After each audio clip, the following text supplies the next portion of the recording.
who we are, our position, हम कौन हैं, हमारा पद क्या है, and our privileges, और हमारे सौभाग्य क्या है, and our responsibilities. और हमारी जिम्मेदारियां क्या है. So it doesn't matter. God doesn't need thousands of people or hundreds of people.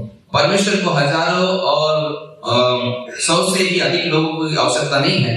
There was one man, Dr. Vijay Dinakar. वहां पर एक व्यक्ति था, doctor Vijay Dinakaran, And we see how when he yielded himself, how God used him throughout the world. और जब उन्होंने समर्पित किया, देखते हैं कि कैसे परमेश्वर ने संपूर्ण संसार में उन्हें इस्तेमाल किया. So one man and God is majority. एक व्यक्ति और परमेश्वर जो है बहुसंख्यक है.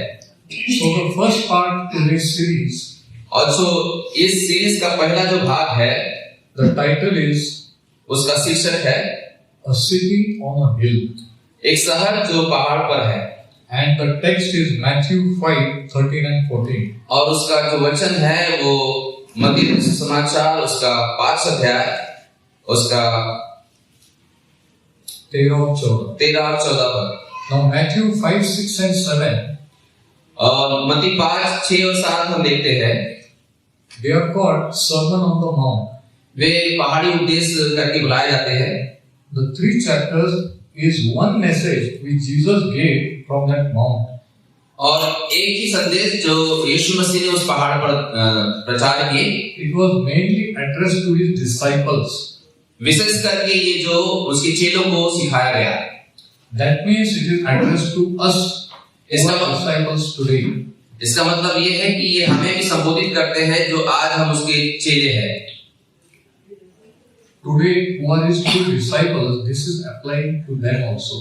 आज के दिन जो उसके सच्चे चेले हैं, ये बातें उनके जीवन पर लागू होती है. So in this Sermon on the Mount, और इस पहाड़ी उपदेश में Jesus revealed the will of God यीशु मसीह ने परमेश्वर की इच्छा को प्रकट किया and God's standard for all his people. और परमेश्वर का जो स्तर है उसके लोगों के लिए वो क्या है उसको बताया. So let us read Matthew 5:13 and 14. और आइए हम लोग पढ़ेंगे मत्ती सुसमाचार उसका 5 अध्याय उसके 13 और 14 पद को. I'll read in English and then our brother will read in Hindi. Sir English में पढ़ेंगे, मैं बाद में हिंदी में पढ़ूंगा.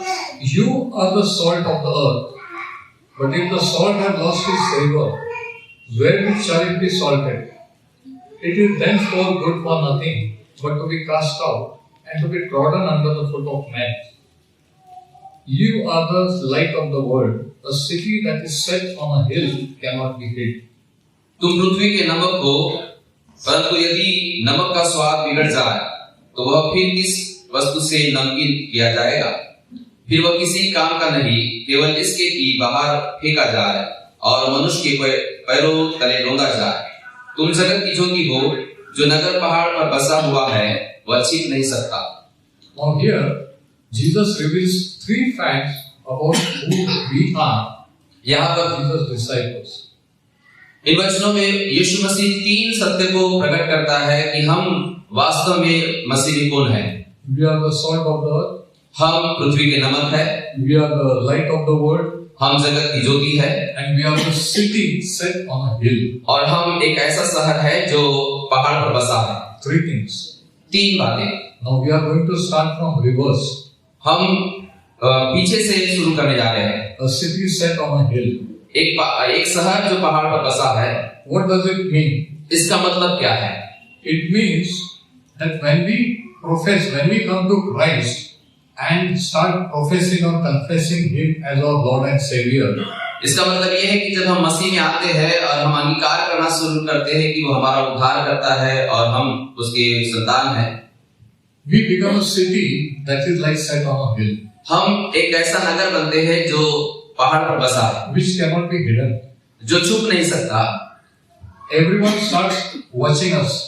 हर कोई हमें देखना शुरू करता है. How we walk, हम कैसे चलते how we हैं, talk, हम कैसे बोलते how हैं, we live, हम कैसे जीते हैं, how we behave in the workplace, हम अपने काम के क्षेत्र में कैसे व्यवहार करते हैं, हम कैसे घर में व्यवहार करते हैं. all eyes are on us.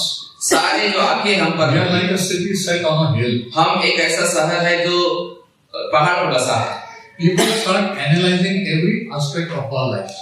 हमारे जीवन के हर एक पहलू को परमेश्वर लोग जो है देखना शुरू करते हैं. our family life, हमारा पारिवारिक जीवन, our business life, हमारा जो व्यवसायिक जीवन है, social life, हमारा सामाजिक जीवन and even personal life. और यहाँ तक हमारा व्यक्तिगत जीवन।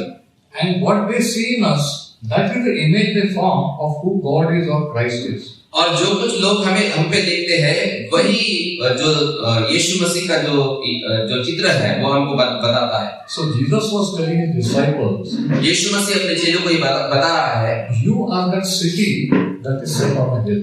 तुम वो शहर हो जो उस पहाड़ पर बसा है। The true impression of Christianity is what they see in you. और जो सही छाप जो है वो मसीहत में वो जो आप में जो देखा जाता है लोगों के द्वारा वो है। So the first thing he said is, पहली बात जो उसने कहा, true believers or true Christians are like a city that is set on a hill.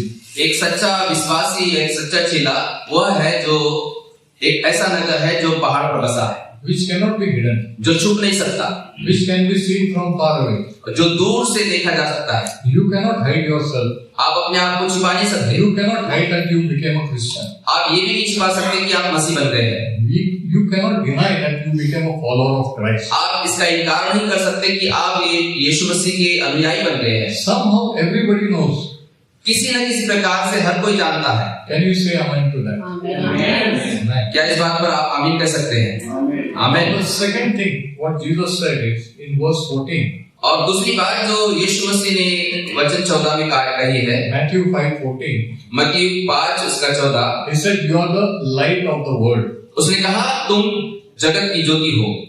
That means the world has no other light.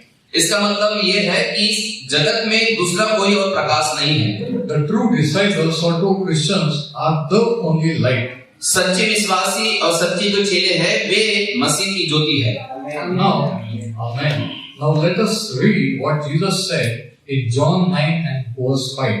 आइए हम यूहन्ना के समाचार में पढ़ेंगे कि यीशु ने क्या कहा। John chapter 9 and verse 5. यूहन्ना के समाचार उसका 9 अध्याय के 5 पद में He said, उसने कहा, as long as I am in the world, जब तक कि मैं संसार में हूँ, I am the light of the world. मैं संसार की ज्योति हूँ। As long as I am in the world, जब तक कि मैं जगत में हूँ, I am the light of the world. मैं जगत की ज्योति हूँ। But today he is not in the world personally. लेकिन आज के दिन व्यक्तिगत रूप से यीशु मसीह संसार में नहीं है। Once upon a time he was in this world personally. एक समय ऐसा था जब वो व्यक्तिगत रूप से संसार में था। When he was in the world, he was the light of the world. जब वो संसार में था, वो इस संसार की ज्योति था। He was the light of the world. वह संसार की ज्योति था। But today we, his disciples, are the light of the world. लेकिन आज हम उसके चेले इस संसार की ज्योति है। The world has no other light. संसार के पास दूसरा कोई और ज्योति नहीं है। The world depends on us for the light. और संसार जो है हम पर निर्भर है कि हम प्रकाश दें। Now, what does it mean? इसका मतलब क्या है? Now we find one illustration in the Old Testament of how important we are. और इसके लिए हम पुराने नियम में एक दृष्टांत देखते हैं कि कितने महत्वपूर्ण हम हैं as lights in the world. एक ज्योति के समान इस जगत में। In Exodus chapter 25, निर्गमन की पुस्तक उसका 25 अध्याय, we are not going to look at it in detail. हम उसको गहराई से देखने नहीं जा रहे हैं। But the Lord was telling Moses about the tabernacle. लेकिन परमेश्वर मूसा को तंबू के विषय में कुछ बताने जा रहा है। To build a tabernacle. सो एक मिलाप वाला तंबू बनाने के लिए बता रहा है। What we can say is temporary church.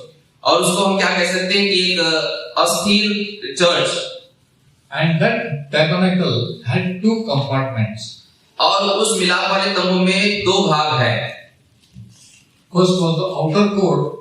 और एक पहला जो भाग है वो बाहरी आंगन है। Then as you come inside the holy place, और जैसे आप भीतर आते हैं वहां पर पवित्र स्थान है। and second was the most holy place, और वो दूसरा जो स्थान है वो महापवित्र स्थान है, or the holy of holies, या फिर सबसे पवित्र सबसे ऊंचा, in which only once in a year the high priest could attend. जिसपे साल में एक बार महायाजक ही वहां पर जा सकता है। No other person was allowed. और दूसरे किसी व्यक्ति को अनुमति नहीं है। That was where the immediate presence of God was. और वहां पर जो है परमेश्वर की पवित्र स्थान, परमेश्वर की उपस्थिति वहां पर थी। Now, in the holy place, there were 3 objects. पवित्र स्थान में 3 वहां पर वस्तुएं थी, 3 objects of furniture. और लकड़ी की बनाई हुई 3 वस्तुएं थी। First was the altar of incense. पहला जो था धूप जलाने की वेदी थी, The golden altar of incense. वो सोने की धूप जलाने वाली वेदी थी। So when a person went to worship God, first he was to approach that altar and burn incense, and then go further. और जब कोई व्यक्ति वहां पर आराधना करने के लिए आता तो पहले वो धूप जलाने वेदी के पास में वो जाता था और वहां पर धूप जलाता था, फिर भीतर जाता था। The second piece of furniture was a candlestick. दूसरा जो लकड़ी का बनाया हुआ वहां पर जो वस्तु थी, वो जो दिए जलाने वाली जो क्या वो होता है, Yes. धूप So that candlestick which had the 7 lamps. और वो जो 7 वहां पर दीपक थे उस लकड़ी के स्टैंड पे। So that 7 lamp candlestick was on the left. और वो जो 7 जो दीपक वाला जो स्टैंड था वो दाहिने हाथ पे था, And on right hand side there was a table. और बाएं हाथ में वहां पर एक मेज थी, And on that table was kept the showbread. और उस टेबल पर जो है वो रोटियां रखी जाती थी, Showbread, unleavened bread. जो बिना खमीर की रोटियां वहां पे रखी जाती थी। Now Hebrews chapter 9 tells us, इब्रानी की पत्री 9 हमें बताता है, if you read it in detail later on, बाद में आप उसको विस्तार से पढ़िए, that these are symbolic. ये सारी बातें एक चिन्हात्मक रूप में है। These items were symbolic. और ये एक चिन्हात्मक रूप में है, And they contain a message to the church. और ये चर्च कलीसिया के लिए एक संदेश रखते हैं। That means to God's people. इसका मतलब है परमेश्वर के लोगों के लिए एक संदेश है। Now, as we know, that church is not a building; it is people. और जैसे हम जानते हैं कि कलीसिया कोई बिल्डिंग इमारत नहीं है, उसके लोग हैं। It is not a place; it is God's chosen people. और ये स्थान नहीं है, कलीसिया परमेश्वर के चुने हुए लोगों को कहा गया है। Now, in the Old Testament, that candlestick, पुराने नियम में हम देखते हैं कि वो जो दीपक के जो स्टैंड था, it typifies the church. और ये कलीसिया को दर्शाता है। If you read in Revelation 1 verse 20, यदि आप प्रकाशित वाक्य 1 उसका 20 में पढ़ते हैं, it is very clear. वहां पर बहुत स्पष्ट है। Let us read Revelation 1 and verse 20. आइए हम पढ़ेंगे प्रकाशित वाक्य 1 उसका 20 पद। What does that candlestick mean? वो जो धूपदान है या वो जो दिए का जो स्टैंड है उसको क्या किया जाता है, दीवट का कहते हैं उसको। The mystery of the 7 stars which thou sawest in my right hand, and the 7 golden candlesticks. The 7 stars are the angels of the 7 churches, and the 7 candlesticks which thou sawest are the 7 churches. उन 7 तारों का भेद जिन्हें तूने मेरे दाहिने हाथ में देखा था, और उन 7 सोने की दीवटों का भेद, वे 7 तारे 7 कलीसिया के दूत हैं, और वे 7 दीवट 7 कलीसियाएं हैं। So the candlesticks, सो जो 7 दीवट है in the Old Testament, पुराने नियम में were a picture of the church of today. आज के कलीसिया का वो चित्र बताते हैं। The 7 lampstands 7 दीवट typify the 7-fold nature of the church. कलीसिया के 7 जो स्वभाव है उसको दर्शाते हैं। The 7-fold Spirit of God. 7 आत्माएं, परमेश्वर की 7 आत्माएं। Now on this candlestick there were 7 bowls, and in that bowls they were filled with oil. उस दीवट में 7 दीपक थे और उस दीपक में तेल था। And there were wicks, and they were put in that oil, and when the wicks were ignited, they gave light. और वहां पर बात रखी हुई थी और वहां पर तेल डाला जाता था, और उसको जब बात को जलाए जाते थे तो वो दीपक 7 दीवट जलते थे। So unless there was oil in that candles, in that bowls, there was no light. जब तक उस कटोरे में तेल नहीं है वहां पर कोई प्रकाश नहीं होगा। Oil had to be poured into it. और उसमें तेल डाला जाना चाहिए, The wicks which were put in it, और जहाँ पर वो बात है उसको उसमें they had to be set on fire. उसको जलाने की आवश्यकता है, And that candlesticks were the only light available in the holy place. और पवित्र स्थान में वो जो 7 दीवटों का जो प्रकाश है उसी का प्रकाश है। There were no such kind of electricity lights. और वहां पर इस प्रकार की जो बिजली के द्वारा लाइट हम लगाते वो उस प्रकार की लाइट नहीं है। Now this is symbolic. Listen to me. और ये एक चिन्हात्मक रूप में है।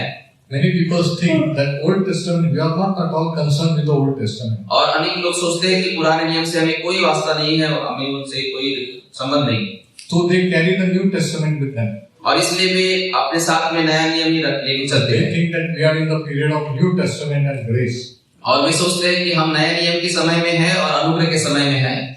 But if the whole Bible is the word of God, लेकिन यदि संपूर्ण बाइबल परमेश्वर का वचन है, then Old Testament is also the word of God. और इसलिए पुराना नियम भी परमेश्वर का वचन है। The old and new are interconnected. पुराना और नया नियम एक दूसरे से जुड़े हुए हैं। It says that Old Testament is a shadow. ये ऐसा कहा जाता है कि पुराना नियम एक प्रकार की छाया है। Whose shadow? किसकी छाया? That person is in the New Testament. वह व्यक्ति नया नियम में है And he is Jesus Christ. और वो यीशु मसीह है। So Old Testament, we only think that why they did like this.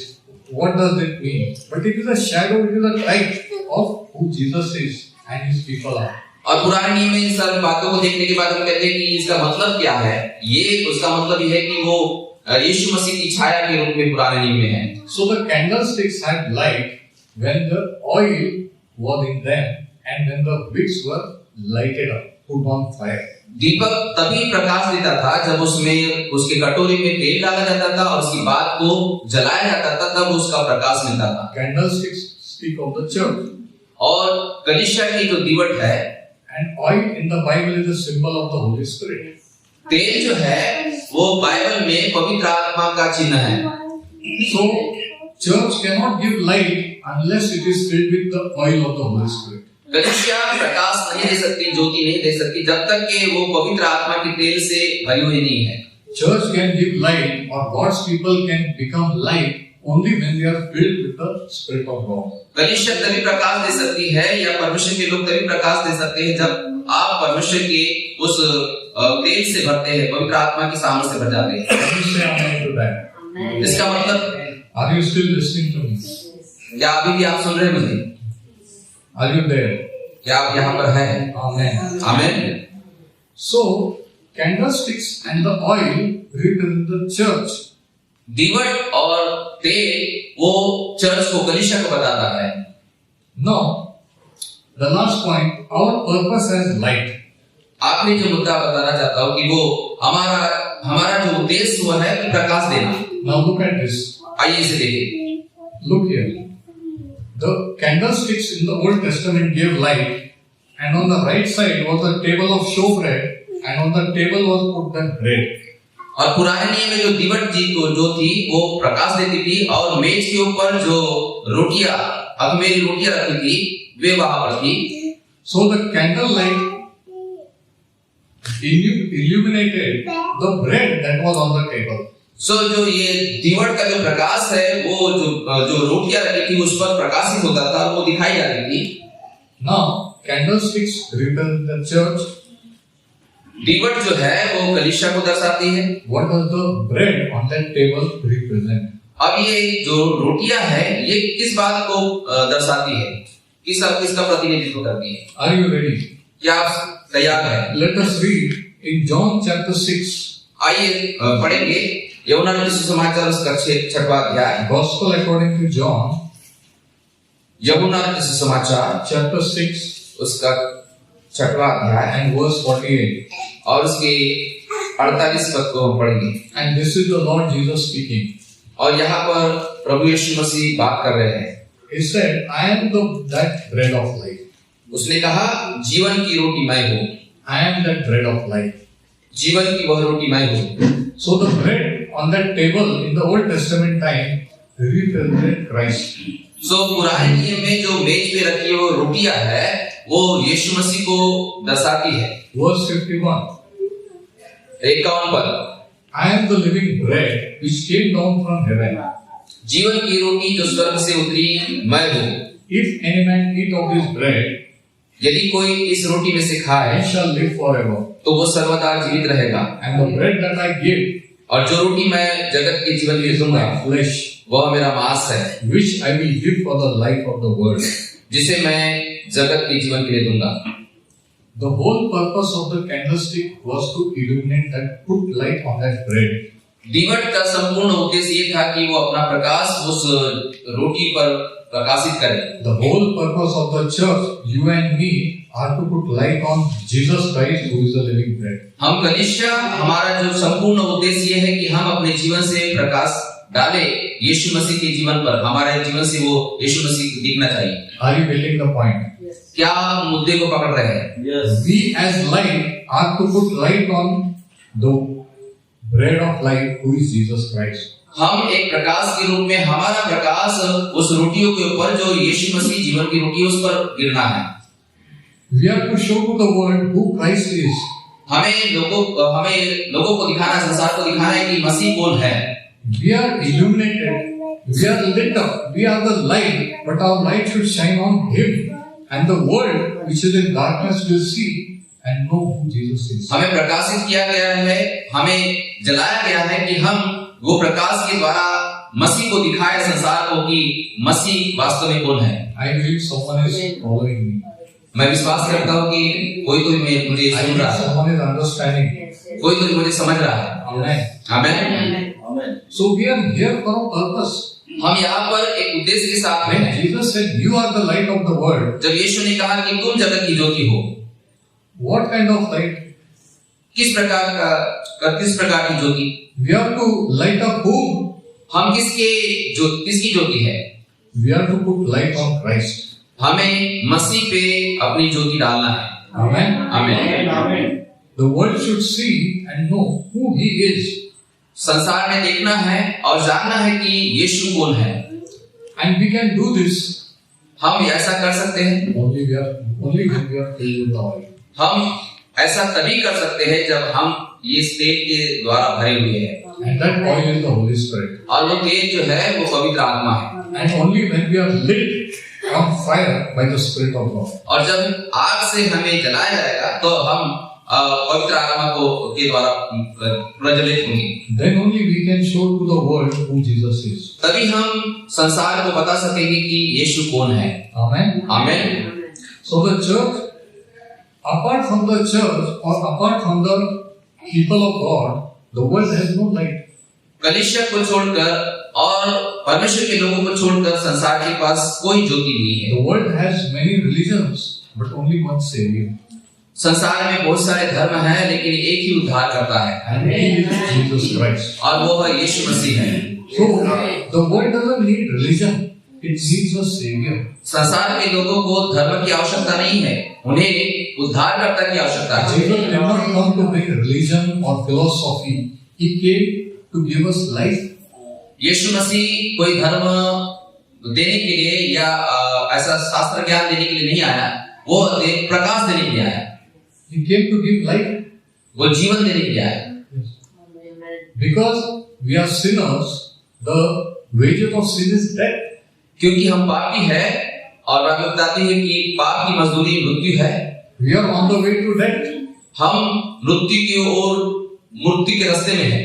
We don't need good philosophy or good teaching or good religion. We need life. हमें अच्छा तत्व ज्ञान या अच्छी शिक्षा नहीं, लेकिन हमें जीवन चाहिए। And Jesus said that life. और यीशु मसीह वो जीवन देता है। Amen. आमीन। Amen. So we can be light of the world हम इस जगत की ज्योति बन सकते हैं only when we are filled with that oil of the Holy Spirit. हम तभी इस जगत की ज्योति बन सकते हैं जब उस तेल से हम भरे हुए हैं And we put the light on the bread, showbread, which is Jesus Christ. और हम उस रोटियों पर प्रकाश डालते हैं जो रोटियां यीशु मसीह स्वयं है। And that is why Jesus said और ऐसा ही यीशु मसीह ने कहा, that you are the light of the world. तुम जगत की ज्योति हो। That is what it means. और इसका मतलब यही है। So that light may be very dim or small. और शायद वो जो ज्योति है या प्रकाश है बहुत ही कम है। In your family, in your church, in your community. आपके परिवार में, आपके चर्च में, आपके समाज में Your light may be very small, आपकी जो ज्योति है बहुत छोटी है, but that is important लेकिन वो बहुत महत्वपूर्ण है, because it is a divine light. क्योंकि वो ईश्वरीय प्रकाश है। Amen. Amen. So when we know who we are, और जब हम जानते हैं कि हम कौन हैं, then we can function in our assignment. तब हम अपना जो कार्य है उसको हम कर सकते हैं। See, we need to know our position. हमें अपने पद को जानने की आवश्यकता है, We need to know our responsibilities. हमें अपने जिम्मेदारियों को जानने की आवश्यकता है, We need to know the purpose. और हमें उद्देश्य को जानने की आवश्यकता है। So why did Jesus save? क्यों यीशु मसीह ने ऐसा कहा? Why did Jesus save us? क्यों यीशु मसीह ने हमें बचाया? Not just our problems to be solved, केवल इसलिए नहीं कि हमारी समस्याएं सुलझाई जाए, not just to be blessed, न केवल इसलिए कि हम आशीषित हो, but to be a blessing to others. लेकिन हम दूसरों के लिए आशीष बने, That we are to be a blessing to others. ताकि हमें दूसरों के लिए आशीर्वादित बनना है, And that we can do only when we are blessed. और तब हम तभी ऐसा कर सकते हैं जब हम खुद आशीषित हो। So three things about us Jesus said, तीन बातें यीशु मसीह ने हमारे विषय में कही, out of which we have seen today is, और जिसमें से हमने देखी, we are the light of the world, हम जगत की ज्योति है, and we are like a city that is set on a hill. और हम ऐसा एक नगर है जो पहाड़ पर बसा है। In today's evening meeting, आज की संध्या काल की सभा में we will see the third assignment. हम तीसरा जो कार्य है उसको, Our third role, हमारा तीसरा जो पद है उसको देखेंगे, which is that we are the salt of the earth. हम तीसरी जो भूमिका हमारी हम देखेंगे कि हम इस पृथ्वी के नमक है। What does it mean to be the salt of the earth? पृथ्वी के नमक होने का मतलब क्या है? We will talk about that today evening. आज की संध्या काल में हम उस विषय में बात May करेंगे। the Lord bless this word. परमेश्वर इन वचनों के द्वारा आपको आशीर्वाद करे। Let us pray and let us wait upon the Lord. आइए प्रार्थना करें और परमेश्वर पर भरोसा रखें। Let us expect to hear His voice. आइए अपेक्षा करें कि हम उसकी आवाज सुने। Now listen to me. मुझे सुनिए। Jesus said the work of the Holy Spirit यीशु ने कहा पवित्र आत्मा के कार्य ऐसा है कि like sometimes the wind blows very strong कई बार जो हवा बहुत तेजी से बहती है and we like it, we can control it. और हम सोचते हैं कि हम उसको नियंत्रण में कर सकते हैं। Sometimes it is fierce, severe. लेकिन कई बार ये बहुत हमको डर पैदा करती है। But sometimes it is very nice and cool. लेकिन कई बार वो जो बहुत शांत तरीके से बहती है, बहुत ठंडा लगता है। So the Spirit of the Lord works in different ways at different times. और परमेश्वर का आत्मा भिन्न-भिन्न प्रकार से कार्य करता है, भिन्न-भिन्न समय में कार्य करता है। There is no formula for the work of the Holy Spirit. पवित्र आत्मा के कार्य के लिए कोई ऐसा फार्मूला नहीं है। So whatever it is, close your eyes and be aware. जो कुछ भी ये है, आप अपने आंखों को बंद करें और प्रार्थना करें।